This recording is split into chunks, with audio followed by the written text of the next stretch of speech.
Alright, so today we're going to have a look at some further trigonometric integrals.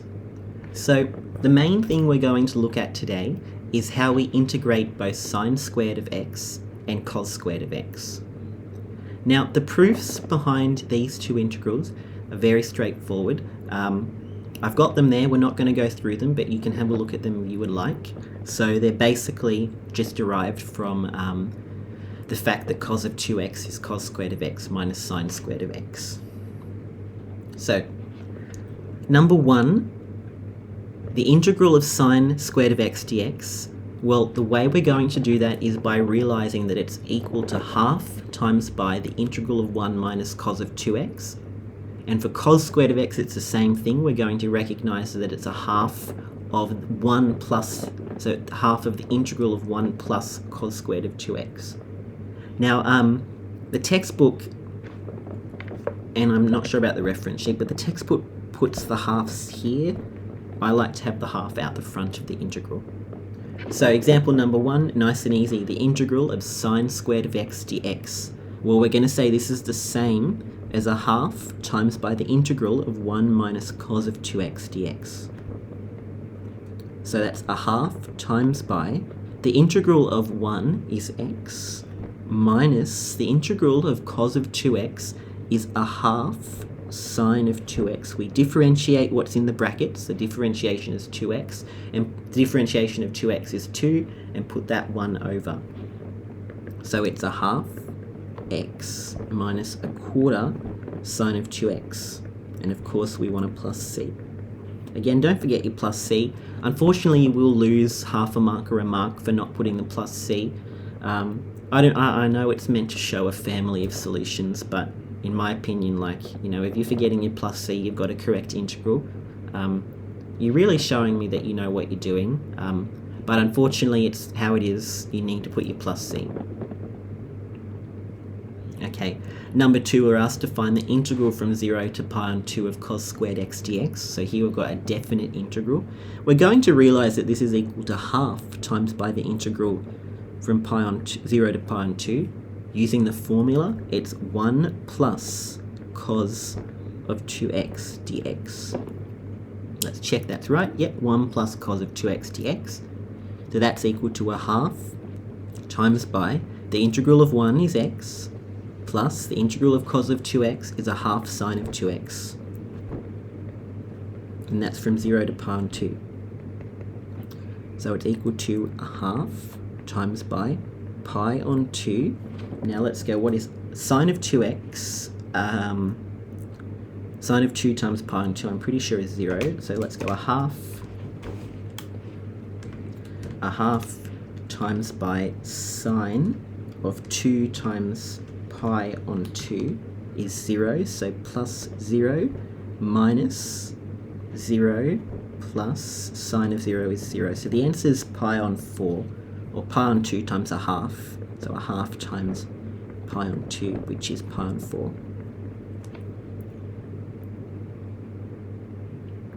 Okay, example number 3, the integral from 0 to 5 pi on 3 of cos squared of x on 2. So, first up, we've got an x on 2 here instead of a normal x. So we're going to say this is now equal to a half times by the same format, the integral from 0 to 5 pi on 3 of 1 plus, now normally it's cos of 2x, and x on 2 times 2 is just x, so it's cos of x dx, which is half times by the integral of 1 is x. Now the integral of cos x is sine x, and that's from 0 to 5 pi on 3. So this is a half times by 5 pi on 3 plus, now sine of 5 pi on 3, let's check what you are. It's going to be negative, I think. Yep, minus root 3 on 2. Now, substituting 0. 0 plus sine of 0 is still 0, so really we're minusing 0. So the answer is a half times by 5 pi on 3 minus root 3 on 2. Now you could expand through that half, and we might say it's 5 pi on 6 minus root 3 on 4. Again, we don't need our plus c because this is the definite integral. Some other things we're going to quickly look at in this lesson is a quick introduction to integration by substitution, which is our next lesson. Some things we're going to remember as we're doing these is that sine squared of x plus cos squared of x is 1, sec squared is 1 plus tan squared of x, and cosec x is 1 plus cot squared of x. Some other things we might want to remember are integrals of cos x is sine x is minus cos x, and of course the integral of tan x is sec squared x, plusing c to all of those. Okay. Now, most integration by substitution questions will give you the substitution. In extension 2, you won't be given the substitution every time. In extension 1, you usually are given the substitution. Now, technically, the syllabus in the textbook wants you to do this by using the reverse chain rule, which is completely fine, but the reverse chain rule is just integration by substitution done within a few less steps. So you can use integration by substitution if you would like. So the integral of cot is 1 on tan, which means it's cos of x on sine of x dx. Now we're going to say, okay, let's let u equal to sine of x. Now we're never going to say let u equal cos of x, which is the thing on the top. Because when we differentiate our u, we're going to get du equals cos of x, and we don't really want to put a du on the bottom. It's not impossible to do it that way, but it makes our life easier doing it this way. Differentiate both sides, we get du is equal to cos x dx. Okay, that's in a nice form there because cos x dx is equal to du, and sine of x is u. So this is the integral of du over u. Now the integral of 1 over u, which is what we've got from advanced, we should know is equal to ln of x. So the integral of 1 on u is ln of u plus c. However, u is sine of x, so the answer is ln of sine of x plus c. Now, we've got to make sure we put our absolute values when we integrate around our ln's, and that's because our ln's can really only have positive values. So we put our absolute value there.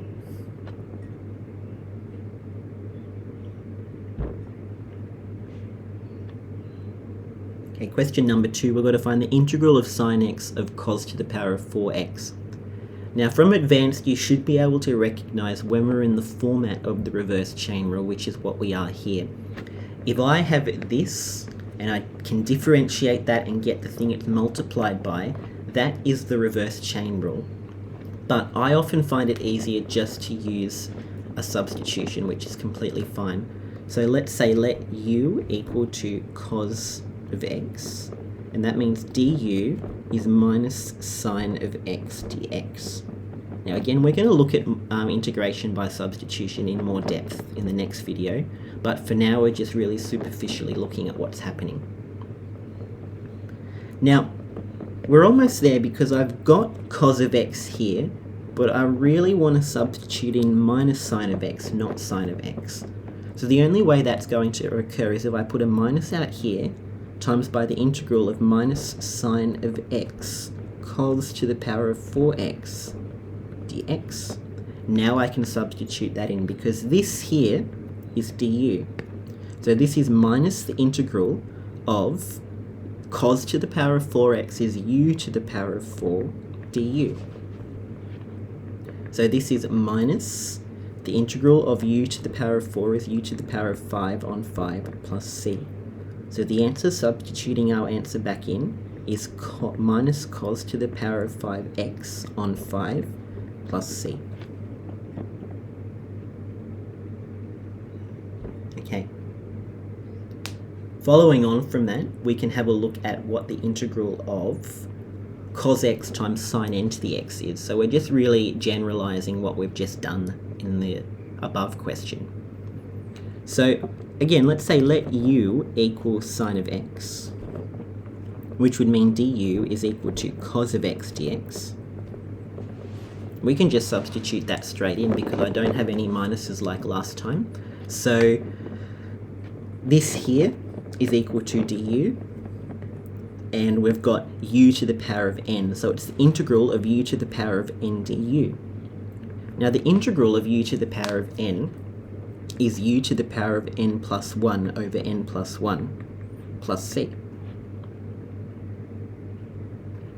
However, u was sine of x, so the answer is 1 on n plus 1 sine to the power of n plus 1 of x plus c. Okay, number 4. How many more have we got? Not too many.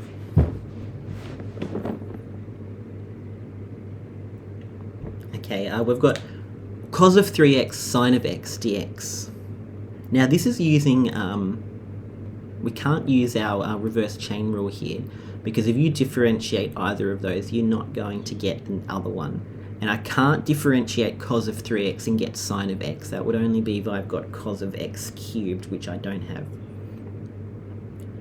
To do this, we're going to use our product to sum rule.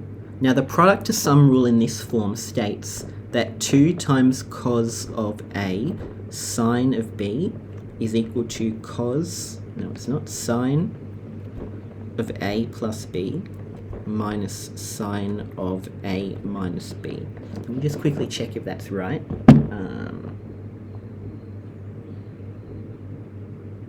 Yeah. Okay, so we don't have a 2 out the front of this integral, so we need to put it there. So 2 cos of 3x sine of x dx. We want a 2 here, but we don't, so I need to put a half out the front of my integral. Now applying that format, it's going to be a half times by the integral of sine of a plus b, which is 3 plus 1, so sine of 4x, minus sine of a minus b, 3 minus 1 is 2x, dx. Nice and easy to integrate that one. It's a half times by the integral of sine x is minus cos of x, so minus 1 on 4 cos of 4x. Again, the integral of sine of 4x is 1 on 4 cos of 4x. We put the minus out the front. Minus, 2 minuses there, so minus 1 on 2 sine of, cos of 2x, and plus c. So the answer is going to be minus 1 on 8 cos of 4x plus 1 on 4 cos of 2x plus c.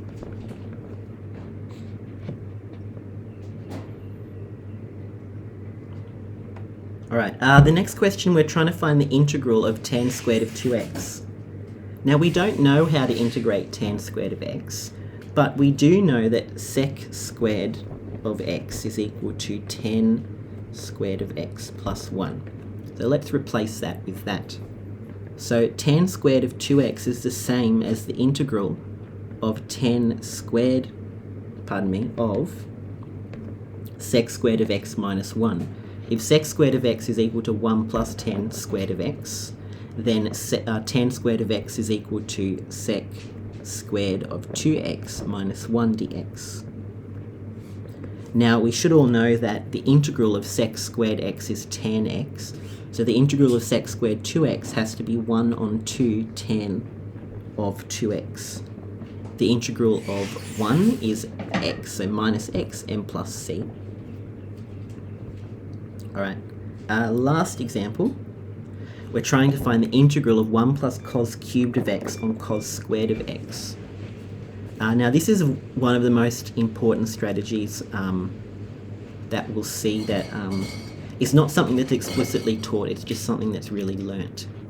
So if we see something like this and we've got a very simple denominator, we're really just going to split it up into 2 fractions.